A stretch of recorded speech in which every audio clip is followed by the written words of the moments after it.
Itu artinya bahwa surplus pangan di Jawa Timur itu sangat menguntungkan dan sangat menjadi modal dasar untuk perkembangan perekonomian secara nasional. Sekarang ini semangat Jawa Timur adalah gerbang baru Nusantara. Nah, Oke. memang manusia tidak ada yang sempurna. Al-insan mahallul qada' wan nisyan. Manusia itu tempatnya salah dan lupa. Khairun nas anfa'uhum linnas. Sebaik-baik manusia adalah manusia yang punya nilai manfaat untuk sama manusia. Halo, assalamualaikum. Selamat datang Times Lover di channel YouTube Times Indonesia. Tentunya dalam podcast Ngopeni Rakyat. Ngopeni Rakyat adalah podcast yang kita siapkan khusus untuk Bapak dan juga Ibu Dewan dari Provinsi Jawa Timur. Dan kali ini, kalau kemarin kita sudah berbincang dengan Pak Ketua, sekarang kita hadirkan lagi Bapak Ketua dari DPRD Provinsi Jawa Timur, Bapak Dr. Andes HM Musyafaq Rauf. Halo, assalamualaikum. Waalaikumsalam. Gimana kabarnya Pak Ketua? Alhamdulillah. Cak Syafaq ya, kemarin manggilnya Cak Syafaq, sekarang Pak Ketua. Ya terserah lah. Lebih akrab ya pakai Cak Syafaq. Cak Syafaq aja deh. Oke. Kalau kemarin kita membahas tentang kinerja dari Komisi A sampai Komisi E. Sekarang beda nih Cak temanya. Kita akan bahas tentang peran DPRD Jawa Timur dalam mengawal pertumbuhan ekonomi di Jawa Timur. Gimana sih menurut pandangan dari DPRD? Apa faktor kunci yang menjadikan pertumbuhan ekonomi di Jatim ini selalu solid dan juga konsisten berada di atas rata-rata nasional, Cak? Ya, alhamdulillah bahwa Jawa Timur ini pertumbuhan ekonominya 5, sekian, itu di atas rata-rata pertumbuhan ekonomi nasional. Karena memang warga Jawa Timur ini mempunyai ciri khas yang tersendiri dari masyarakat secara umum di negeri tercinta ini. Bahkan kita melakukan misi dagang ke beberapa daerah, itu Jawa Timur siap untuk melayani dan memasok beberapa hasil daripada pertanian maupun perikanan yang ada di Jawa Timur. Bisa sampai ke Maluku kemarin, bisa ke NTB, bisa ke Lampung, bisa ke Aceh dan lain sebagainya. Itu artinya bahwa surplus pangan di Jawa Timur itu sangat menguntungkan dan sangat menjadi modal dasar untuk perkembangan perekonomian secara nasional.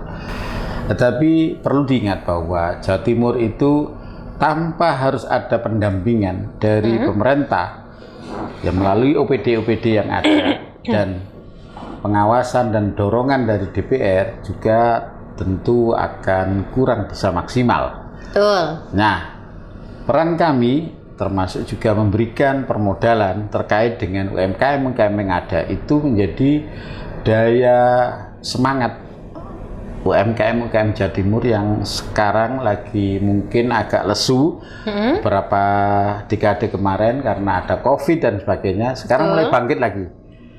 Dan bangkitnya ini akan bisa melebihi daripada target pertumbuhan ekonomi nasional. Kalau ngomong-ngomong soal UMKM, ini kan memang agak merosot seperti yang dikatakan ya. Tapi ada beberapa UMKM itu berkembang hanya di beberapa kota saja. Ya. Mungkin seperti di Surabaya, Sidoarjo, Malang, seperti itu kan. Lalu bagaimana sih kalau dari DPRD Jatim sendiri ini mendorong UMKM yang mungkin berada di kota-kota lainnya untuk bisa terus survive gitu? Terlebih dalam transformasi digital. Betul, ya. Kita sekarang ini punya program untuk melakukan pelatihan AI kepada pelaku-pelaku UMKM, termasuk juga bagaimana sekarang memasarkan hasil daripada produk-produk unggulan mereka. Dan di situ kita keliling seluruh Jawa Timur untuk melakukan pameran-pameran, memberikan subsidi-subsidi terkait dengan pasar murah dan sebagainya. Insya Allah tanggal berapa itu? Tanggal 3 kita mengadakan pasar murah. 3 apa? 3 Oktober. Oktober ini. 3 Oktober 2025 ya? Ya, itu ke Bojonegoro. Oke. Nah, kemarin di Ngawi. Ya. Jadi ini menumbuhkan dan mengenalkan produk UMKM sekaligus hasil pertanian yang sekarang itu dipamerkan oleh Bu Gubernur. Hasil cangkokan antara bibit lokal dengan bibit yang sudah unggul, kemudian ditanam, kemudian hasilnya misalkan apukat yang begitu baik. Kemudian ada lagi jeruk yang sekarang besar-besar dan manis, yang dulu secara tradisional itu jeruk-jeruk kita ini ya lebat tetapi tidak nyaman. Akhirnya masam ya. Sekarang sudah banyak yang sudah dengan stekan itu sudah menjadi manis dan besar-besar, menarik. Oke. Dilihat ya. Belum lagi anggur, belum lagi jenis tanaman yang lain. Yang itu dulu kalau kita terkenal itu anggur apel Washington, kemudian anggurnya anggur dari luar. Betul. Sekarang sudah dari Jawa Timur sendiri sudah produksi ya. Produksi luar biasa. Sampean bisa lihat itu anggur yang hijau-hijau itu produksi kita sendiri. Dan itu sudah melalui kajian dan dilakukan semacam kita melakukan sosialisasi atau bukan? Kalau di BRIN itu penelitian. Oke. Ya, penelitian pertanian itu marak sekali di Jawa Timur. Betul. Dan itu kita dampingi langsung dari Dinas Pertanian. Supaya apa? Supaya masyarakat ini kalau bisa jangan import. Cukup dengan hasil pertanian kita ini bisa memenuhi pasar, baik itu pasar lokal maupun pasar-pasar internasional yang dibutuhkan. Oke, jadi memang dilakukan penelitian dulu begitu ya? Ya itu butuhnya. Kalau dulu itu kan penelitian itu hanya cari nama dan hanya menyerap anggaran penelitian aja. Sekarang sudah kita penelitian dengan pembiayaan sekian itu harus ada output yang jelas. Kalau enggak harus kita rubah itunya, skemanya kan gitu. Iya. Ngomong-ngomong soal UMKM, di Jawa Timur ini kan ada yang namanya kawasan ekonomi kreatif. Ya. Nah, ini di Jawa Timur ada di beberapa kota, di kota mana aja, Cak? Ya, Tulungagung misalkan ya. Terus ada lagi di Ponorogo, ada lagi Malang, ada lagi di daerah Ngawi. Itu sekarang tidak lagi tradisional dan itu tidak dikelola secara terorganisir yang baik. Jadi sekarang ada pusat yang memang ini kita latih dan kita kasih pendampingan cara menjualnya, cara membuatnya. Kemudian ini diberikan kepada rumah-rumah. Di rumah-rumah ini setor ke sini. Dan rumah-rumah ini nggak boleh buat seenaknya sendiri. Dia sudah kita kasih patron untuk bisa membuat dengan ukuran ini. Dan ini akan dibuang ke sana. Begitu juga rumah yang lain. Itu kita kembangkan di sana melalui. Nah itu koperasi Kopdes yang sekarang Merah Putih itu didorong untuk ke sana. Termasuk juga permodalannya gitu Mbak. Oke, jadi memang kalau untuk Jawa Timur itu ada peningkatan atau stabil. Jadi pilihannya hanya dua. Kalau untuk triwulan pertama kemarin meningkat ya? Ya. Berapa persen itu, Cak? Itu sampai menyumbang kita itu kalau dari informasi dari OPD yang menangani itu kita hampir peningkatannya itu sampai 10%. Dari triwulan 1, 2 sampai sekarang kita sudah di penghujung akhir ya? Iya. Jadi kalau dianggap bahwa kita itu tidak melakukan peningkatan dari sisi itu, ya naif. Karena apa? Karena kenyataannya Jawa Timur ini adalah melebihi daripada kebutuhan pasar. Ya.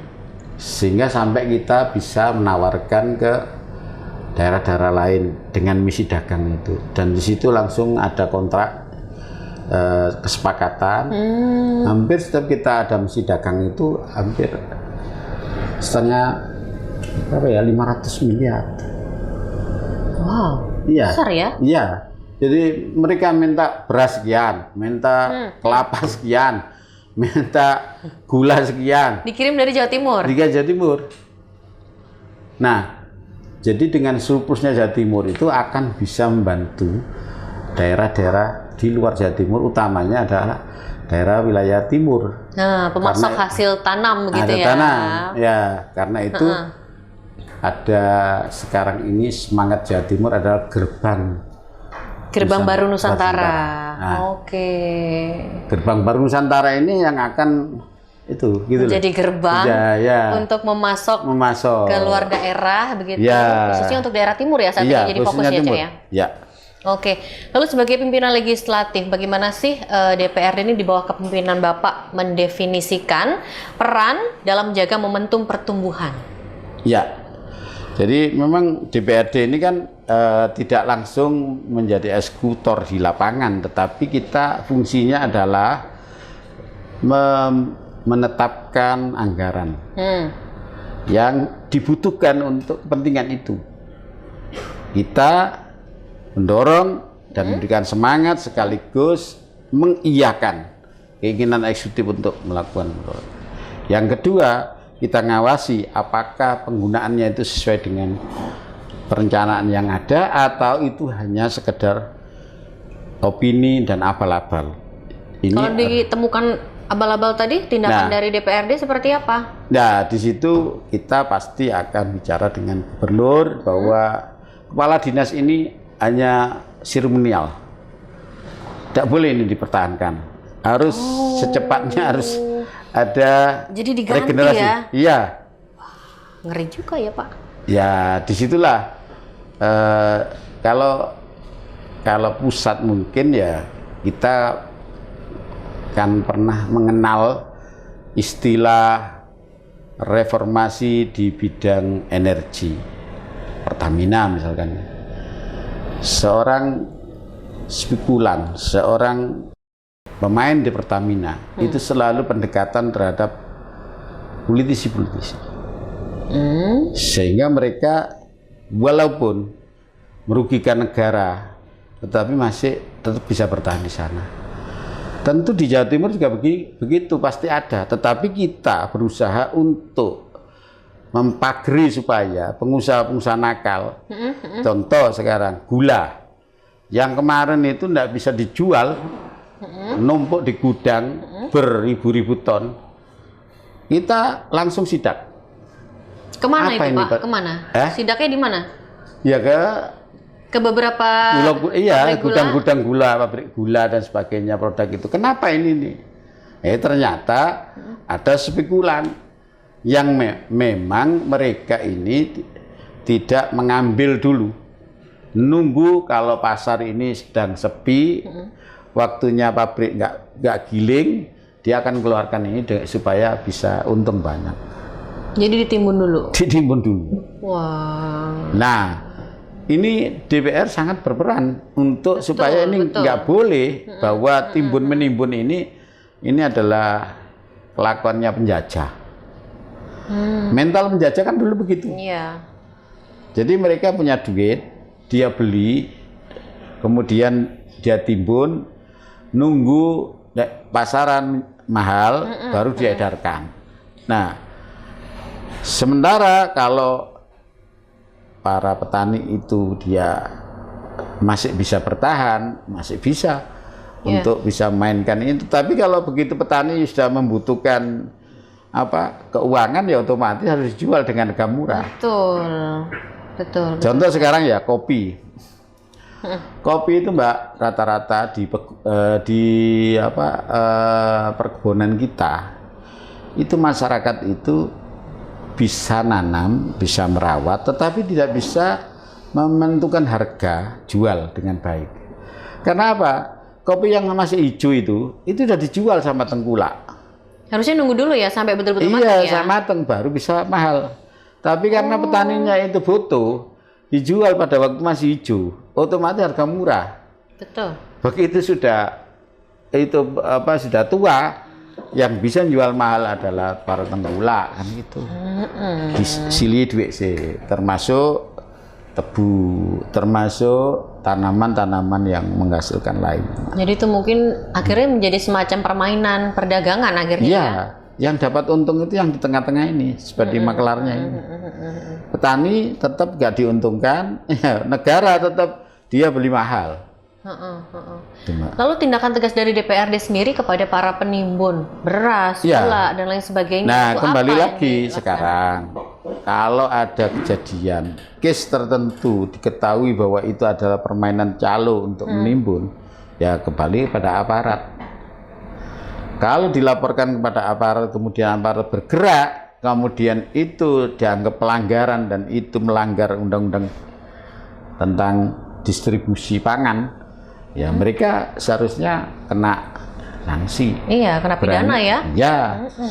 Kalau penegak hukumnya, aparaturnya secara personal itu tidak tersandra dengan tengkulak-tengkulak itu. Selama berapa presiden itu kan tersandra sama Rizal Khalid itu. Rizal Khalid itu minyak ya Pak ya? Iya, sejak 2004 itu sudah diindikasi bahwa dia pemain tunggal di Pertamina. Tapi kenapa setiap pergantian rezim kok dia masih berkuasa terus? Karena rezim dan penegak-penegak hukum tersandra dengan Rizal Khalid. Semua ketitipan Rizal Khalid. Nah, sekarang Pak Prabowo berani. Iya kan? Nah, di Jawa Timur juga harus begitu. Kita ada tahu siapa pemain-pemainnya. Misalkan Gabah, pemainnya si ini, Garam pemainnya ini, kemudian apa lagi ya? Kita ini Garam ini secara alamiah Allah itu memberikan laut kita itu tanpa harus ada apa-apa sudah jadi garam. Betul, sudah kaya juga ya kalau mau ambil garam dari laut. Kenapa kita ini kok import garam? Nah, ya kan? Sehingga problem di masyarakat itu petani garam nggak bisa kaya, nggak bisa itu, akhirnya semua itu sudah tengkulak pemainnya. Tapi di pemerintahan yang sekarang ini kalau saya rasa sih banyak sekali koruptor yang terbongkar begitu ya Pak ya. Salah satunya tadi dalam Pertamina itu yang tadi Bapak bilang dari tahun 2004 sekarang sudah ketangkap di tahun 2025. Semoga akhirnya bisa diadaptasi oleh pemerintah daerah yang bisa membongkar jaringan ini, jaringan itu, mafia ini gitu kan. Ikan busuk itu dari kepalanya.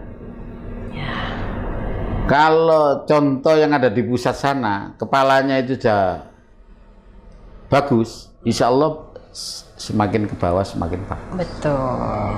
Karena satu kesatuan ya. Satu kesatuan. Dia tidak bisa bermain hanya di pusat, tetapi di daerah-daerah.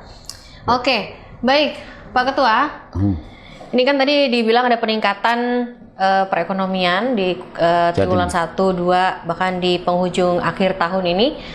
Kalau dari segi investornya sendiri yang hadir di Jawa Timur seperti apa? Investor yang hadir di Jawa Timur itu, kalau saya amati melalui informasi kawan-kawan yang ada di DSCM, itu memang ada terjadi stagnan ketika PSN yang ada itu dimoratorium oleh pemerintah pusat, sehingga proyek itu sudah ditentukan sebagai proyek strategi nasional karena ada protes masyarakat. Contoh di Surabaya ada Waterland, sudah mulai diprotes oleh masyarakat. Ya, ada lagi di Gresik PSN, ada lagi di Banyuwangi PSN, ada semua ini investor-investor yang sebenarnya kalau kita cermati itu akan besar sekali masuk ke Jawa Timur. Tetapi masyarakat masih trauma dengan adanya PSN yang ada di Jakarta maupun di Rempang atau di daerah-daerah lain, termasuk di Raja Ampat. Itu padahal beda case-nya. Tapi masyarakat kena pengaruh ini. Sehingga di sini terjadi stagnan. Oke. Takut dong berarti investor mau ke Jawa Timur? Ya menunggu ini kira-kira seperti apa. Apanya yang ditunggu, Pak? Ya kebijakan Pak Prabowo seperti itu. Kan ada sekian ratus PSN yang ada di Indonesia, termasuk Jawa Timur itu ada puluhan. Itu semua lagi calling down dulu. Di Jawa Timur ini, Mbak, menjadi gerbang baru Nusantara. Ya. Itu mulai dari Probolinggo, Banyuwangi, sampai ke Surabaya, sampai ke Lamongan, Tuban. Itu semua menjadi kawasan yang direncanakan menjadi apa ya, pelabuhan-pelabuhan yang menopang Indonesia Timur. Ada yang menopang sampai internasional, seperti Tuban dan sebagainya. Kan lautnya. Nah, tapi ini semua masyarakat itu was-was dengan adanya pembangunan PSN yang ada di wilayah lain, karena dianggap nanti akan membunuh nelayan. Ya. Dengan adanya itu akhirnya laut ini akan tidak dapat dia menangkap ikan dengan radius yang jauh, atau karena ada pembangunan ikannya lari.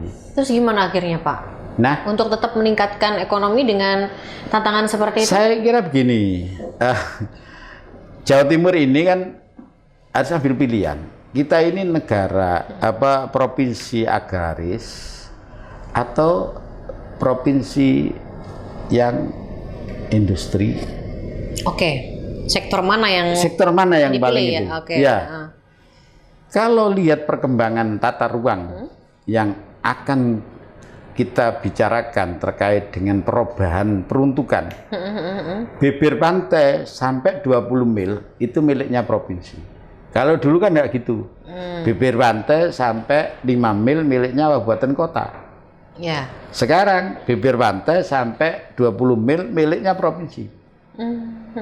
Sehingga semua izin-izin ketika itu ada pelabuhan baru, ketika ada perubahan peruntukan proyek nasional, strategi nasional ke provinsi. Nah, provinsi sekarang apa sikapnya? Kita nunggu dari gubernur terkait dengan aturan-aturan undang-undang yang ada. Iku pusat itu jangan setengah hati. Diberi izin tapi buntutnya dicekeli. Iya kan? Gimana sekarang pengusaha berani? Iya. Iya kan?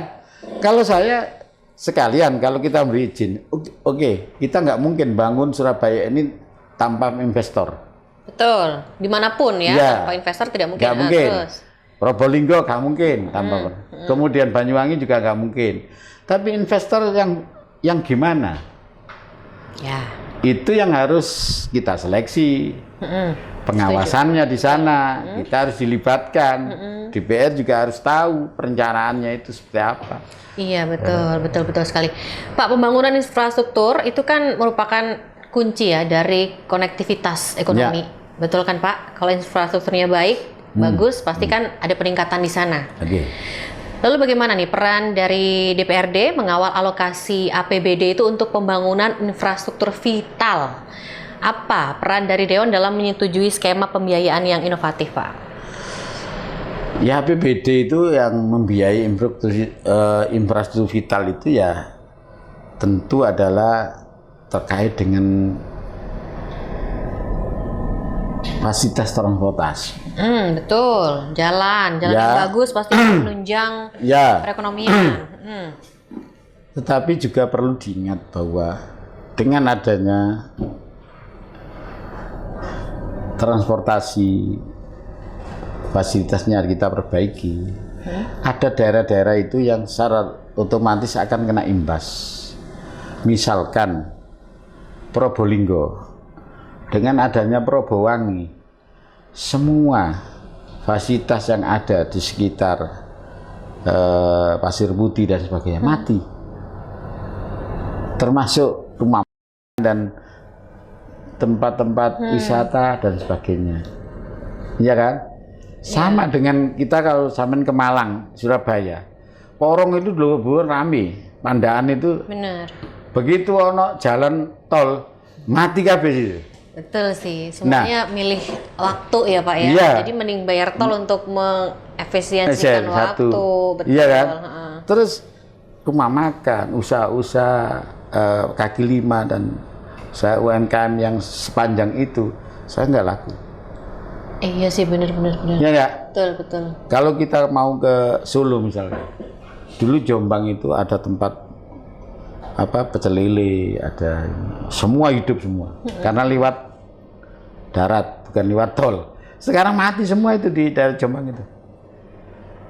Waduh, terus gimana tuh Pak? Dari DPRD sendiri menangani hal itu seperti apa? Ya sekarang kan gini, pengusaha swasta DPRD kita dorong mereka karena ini memfasilitasi terhadap orang-orang yang lagi wisata, orang lagi luar kota. Bagaimana rest area itu diutamakan untuk menampung masyarakat yang kena dampak itu. Betul, setuju. Jalan keluarnya mungkin seperti itu ya. Iya, jangan rest area itu sekarang itu asal yang mampu nyewa mahal dikasih. Nah, ini peran DPRD. Nah, sementara kita harus ingat bahwa tol-tol itu adalah milik swasta. Iya sih. Yang namanya swasta, sapa sing nguntungno ya iki sing diterima. Betul. Kalau saya lewat bawah tuh nggak lewat tol, memang di daerah Sidoarjo itu banyak yang jual klepon ya Pak ya. Iya. Dulu rame. Sekarang mati. Padahal yang berjejer itu kan banyak sekali Pak. Iya banyak. Berapa ribu orang itu yang sekarang itu. Apa nggak ada negosiasi dari DPRD mungkin ya kepada para swasta itu Pak untuk mencari jalan keluar? Mungkin disiapkan stand khusus dengan harga-harga yang terjangkau yang bisa ditempati oleh para UMKM tadi. Ya, memang kita pada saat ada hearing dengan Bina Marga terkait dengan keberadaan tol di mana-mana itu kita minta supaya warga yang asal daerah itu kita libatkan untuk bisa meramaikan dan diberi ruang stand kaki lima. Iya, betul. Supaya mereka sudah dilakukan negosiasi atau perbincangan itu Pak? Nah, sudah dilakukan, hanya saja begini, swasta itu kan, Pak, saya membangunkan dengan fasilitas ini, investasi saya mahal. Ya, masuk akal juga ya. Mereka pasti mau untung kan? Mau untung. Tapi kalau saya sehari itu hanya sewanya mereka itu mampunya itu hanya 2.500, bagaimana kembalinya? Nah, kan jadi problem lagi. Iya, betul. Iya kan? Nah, sementara dulu pada waktu di pinggir-pinggir itu dia nggak pernah ada sewa, ada apa, pokoknya jual aja. Nah, ini masyarakat juga harus ditata perannya. Pemerintah seharusnya yang memberikan subsidi silang. Yang perjuangkan ya. Iya, harus subsidi silang. Gitu. Nah, itu. Jadi untuk infrastrukturnya dapat. Jadi untuk pemasokan ke luar daerah itu juga bisa berjalan dengan lancar, tapi minim dampak lah. Ya. Minimal seperti itu ya Pak ya. Itu kalau sampean Surabaya ke Porong, ke Malang. Kalau sampean Surabaya ke Medion, kalau sampean ke Probowangi, lain lagi. Problem yang ada di wilayah itu. Berbeda tiap kota ya? Tiap kota, beda. Lalu jalan tengah yang sudah dilakukan oleh DPRD ya itu, apa Pak? Akhirnya kan ketika ada tol baru, kemudian dia buat rest area, kita minta kepada Dinas PU Cipta Karya untuk bisa menampilkan layout UMKM itu diberikan ruang nggak di masing-masing daerah itu. Oke. Ya kan? Supaya tetap bisa menjual, kalau ada orang mau wisata ke Bali, ke itu tetap bisa ada. Ya. Apalagi sekarang rencana tolnya itu akan terus ya. Kalau mau ke Bali itu kan terus ya. Iya, itu mati semua itu, mulai dari Pasuruan sampai Probolinggo. Saya tahu itu ada hotel yang pinggir pantai yang besar itu, punyaannya siapa itu, yang ada pom bensinnya itu. Itu sudah terancam itu. Begitu itu jadi, nggak laku di situ. Nggak laku dia. Oh, dulu itu tempat transit kita dalam perjalanan kan di situ. Termasuk Pasir Putih. Pasir Putih sepi sekali kan. Sepi sekarang ya Pak? Wah. Saya terakhir Pasir Putih itu waktu kecil soalnya. Nggak tahu sekarang. Nah, Jawa Timur itu kan sebagai lumbung pangan nasional. Oke. Nah, dengan adanya ancaman alih fungsi lahan, kita bergeser ya Pak ya, topiknya ya. Kebijakan legislatif apa sih yang diambil oleh DPRD khususnya Jatim nih untuk melindungi lahan pertanian produktif dalam menjamin swasembada pangan berkelanjutan? Ya, memang kita akui bahwa ada perubahan peruntukan yang dulunya adalah sawah, dulunya adalah kebun, sekarang banyak berganti menjadi pabrik, rumahan dan sebagainya. Yang paling banyak adalah perumahan. Nah, karena itu ada kebijakan di Dinas Perhutanan dan Dinas Pertanian itu melakukan optimalisasi hutan. Ya. Yang bisa dibuat sawah, diberikan semacam reward yang sangat besar untuk bisa buka sebagai lahan pertanian. Kan akeh yang dulu itu hanya sekedar lahan tidur yang tidak lahan kosong bertahun-tahun sekian ribu hektar.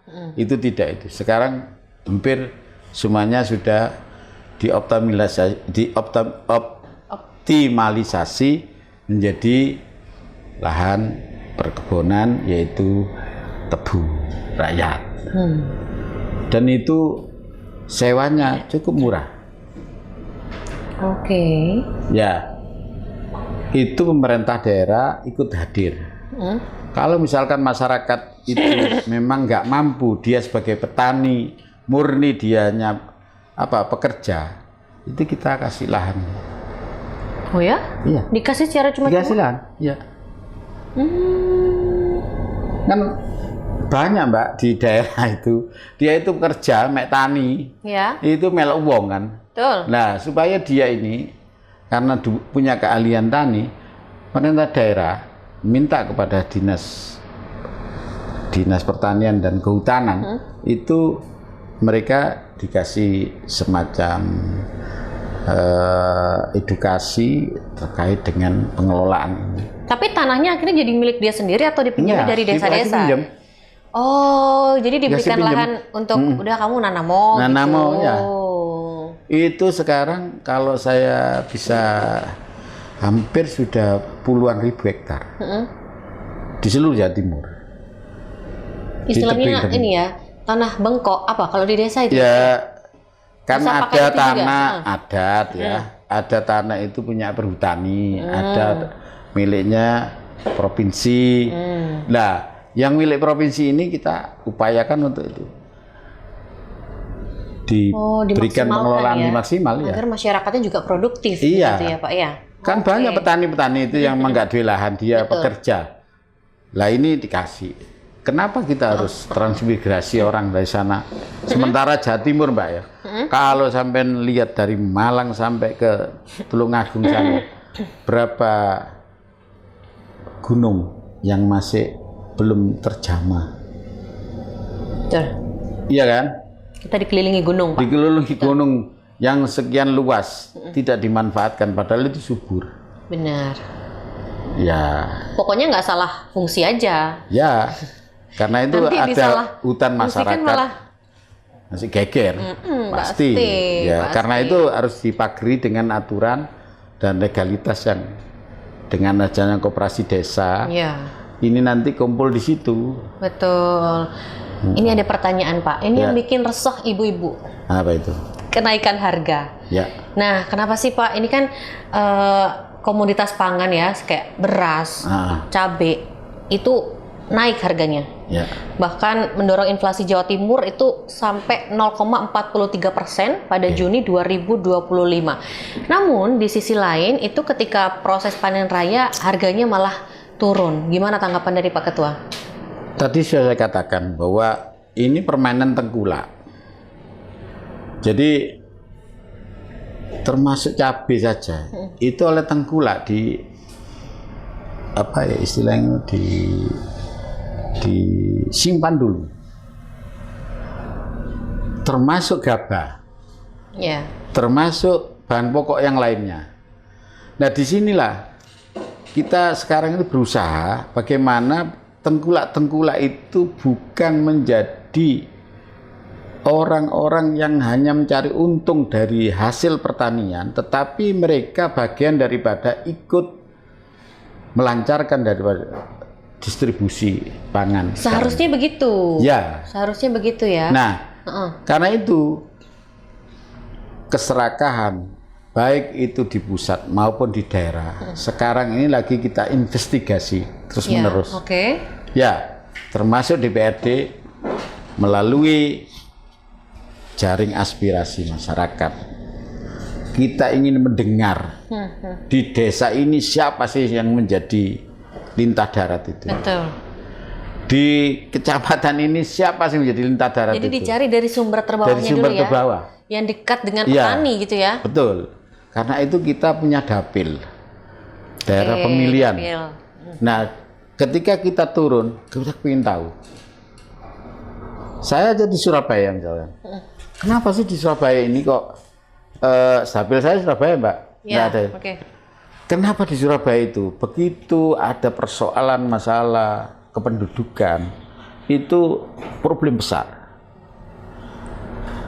Karena lurah dan RT RW-nya itu main pada saat orang masuk ke Surabaya itu tanpa dia punya alas hak di sini dititipkan kepada orang yang punya KK.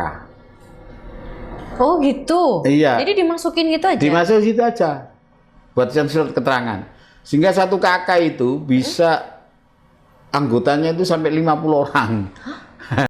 Yang seperti itu. Banyak. Cuma di utara sana. Begitu ada persoalan pembagian sosial ini problem. Pasti. Iya kan? Pasti. Kan kita ini memberi bantuan sosial kepada orang tidak mampu itu satu kakak mestinya satu. Satu, betul. Karena di sini ini banyak kakaknya. Satu persis, satu rumah itu bisa 50 kakak, Mbak. Nah, tapi kan kalau misalnya di kakaknya itu maksudnya Alamatnya hanya sama. ada satu, hanya ada satu kepala keluarga, bantuannya ya harusnya diuntukkan untuk dia tapi saja. kalau di sini ada 50 orang, otomatis. Emang itu minta semua? Ya otomatis kan pendataan kan pada saat RT RW memberi data kan, oh yang nggak mampu. Tetap didata sama RT RW-nya. Wow. Karena itu problem adalah ya pelaku pemerintahan yang ada tingkat bawah, termasuk di desa-desa itu. Tengkulak-tengkulak itu pemain-pemain kan mainnya dengan aparat. Iya, saya baru tahu loh itu Pak, bahwa satu kakak bisa sampai 50 orang. Iya. Enggak, satu alamat bisa 50 kakak. Oh, satu alamat bisa 50 kakak. Sedangkan kalau untuk bantuan itu yang sudah terdata satu alamat ini kan otomatis dia yang udah dapat ini ya. Iya. Ini 50-50-nya ya masa mau dikasih semua kan Ya, gitu ya. akhirnya begitu. Akhirnya lain-lain nggak kena. Oke. Itu alasannya macam-macam, kepingin dapat sekolah di Surabaya karena ngikuti kakaknya kerja di Surabaya, ini. Awal-awalnya itu begitu. Nah, sekarang begitu persoalan kependudukan, kita mau bagi BLT, kita mau memberikan kuota sekolahan, problem. Wah. Nah, ini Rame dong berarti. iya dong. Karena itu kita mau tertibkan bahwa maksimal dalam satu alamat 2 KK. Maksimal 1 alamat 2 KK. Sudah ada. Sudah. Ini sudah ada. mau diperdakan. Oke. Yang penting itu ya Pak ya. Iya. Jadi memang apa ya, supaya masyarakat juga mengerti bahwa setiap satu alamat tuh ada batasannya. Iya. Supaya enak kalau lagi Iya, mau ada program apa. Karena sekarang kan by name by address itu kan ada desil 1, desil 2 itu diketahui. Oke, saya baru tahu ini. Iya kan? Satu alamat bisa 50 KK ya. KK. Oke, ini tadi belum terjawab Pak yang untuk Apa itu? kenaikan harga itu loh. Oke, kenaikan harga itu bisa karena memang terjadi devaluasi yang nilai tukar rupiah, kemudian juga karena tadi itu permainan tengkulak. Tapi yang jelas bahwa pemerintah daerah selalu melakukan operasi pasar bila mana ada tiba-tiba kenaikan yang luar biasa. Betul. Tapi ini tidak bisa pemerintah itu terus-menerus kalau tidak masyarakatnya yang ikut aktif. Iya juga. Iya kan? Nah, tergantung sekarang kalau masyarakat ikut aktif, kemudian pemerintahnya itu terus melakukan kebijakan yang nantinya itu akan bisa mengambil pasar supaya tidak dimainkan oleh tengkulak-tengkulak itu ya akan bisa jalan. Tapi kalau masyarakatnya acuh, bahkan dia malah senang dengan cara, kan gini Mbak ya, ini barang, ibu-ibu beli sekarang mahal. Barang ini dari mana yang di itu? Bahan kebutuhan pokok. Bahan kebutuhan pokok itu kan datang dari daerah. Ya. Kalau di kota dari daerah. Tuh. Lah, pada saat ngambil dari petani, dari tengkulak yang ada di sana, ini sudah ada permainan kartel enggak? Kalau tadi, Pasti kalau itu pasti itu. lah Pak, kalau ya? pasti ya, sekarang kan ini yang harus dibongkar dulu. Benar. Kalau kesini sampai sini, oh dia itu kulaannya mahal. Mau ndak mau dijual di pasar juga mahal. Pasti akhirnya naik ke pada pasarnya pembeli. kita juga udah. Ya. Aduh kok mahal jadinya gitu ya Pak ya. Saya dek itu kok petani beli cabai itu hanya 10.000 cabai. Kemudian di sini sudah ditimbun di ini. Akhirnya bisa di 35. Tuh. 35 sampai ke sini 50. 50. Ke tukang sayur yang kecil-kecil bisa 60. Nah, bisa 60. Betul. Oke. Ya. Sekarang kalau reses gimana Pak? Pengaturannya reses. Kalau DPR itu kan pasti suka serap aspirasi itu kan ke masyarakat. Nah, itu gimana sih DPRD sendiri dalam penyusunan anggaran ekonominya? Jadi reses itu kan perintah konstitusi. Oke. Bahwa DPRD itu dalam 1 tahun melakukan reses 3 kali. 3 bulan sekali berarti ya? 3 bulan sekali berarti? 4 bulan. Oh ya, 4 bulan sekali. Ya, di situ selama 7 hari kita turun ke masyarakat, menemui konstituen untuk melakukan reses. Oke. Di dalam reses itu diberikan anggaran transport, diberikan anggaran untuk mamin, diberikan anggaran untuk narasumber, ya kan? Ya. Nah, pada saat reses ini teman-teman menampung aspirasi untuk dipakai modal pada saat pembahasan APBD. Misalkan daerah Malang itu dibutuhkan membangun sekolahan untuk difabel. Oke. Pada waktu reses ada yang mengusulkan lembaga atau kelompok masyarakat ditampung, ditulis. Itu satu. Ada lagi berapa, mengusulkan apa. Nah, nanti pada waktu kita bahas APBD dengan eksekutif, hasil reses ini kita tuangkan di dalam rencana APBD yang akan datang, gitu, Mbak. Oke, siap. Terakhir, ya, pertanyaan terakhir dalam sesi peran DPRD Jatim dalam menjaga pertumbuhan ekonomi ini 5 tahun ke depan. Untuk 5 tahun ke depan, menatap 5 tahun ke depan, apa sih fokus dan juga agenda legislatif, ya, agenda utama dalam periode 2024 sampai 2029 ini untuk memastikan supaya Jawa Timur ini tetap lokomotif ekonomi nasional dan juga mewujudkan pertumbuhan yang inklusif. Oke. Yang paling utama konsisten untuk memberikan subsidi pupuk. Ya kan? Yang kedua, kita menjaga supaya distribusi bahan pokok ini tidak amburadul. Sehingga misalkan butuh daging, kita harus belanja sapi untuk mensuplai kebutuhan Jawa Timur. Kalau itu misalkan di Jawa Timur butuh daging atau sapi dalam 1 bulan itu 10.000, kita hanya punya cuma 7.000, berarti harus mengimport daging dari luar daerah. Ya kan? Supaya tetap terjaga semuanya, stabil semua ya. Kemudian kita nyiapkan ketika terjadi panen, kalau masyarakat belum bisa membeli hasil panen itu, pemerintah daerah harus beli dulu, dimasukkan di Bulog untuk menjaga stabilitas harga.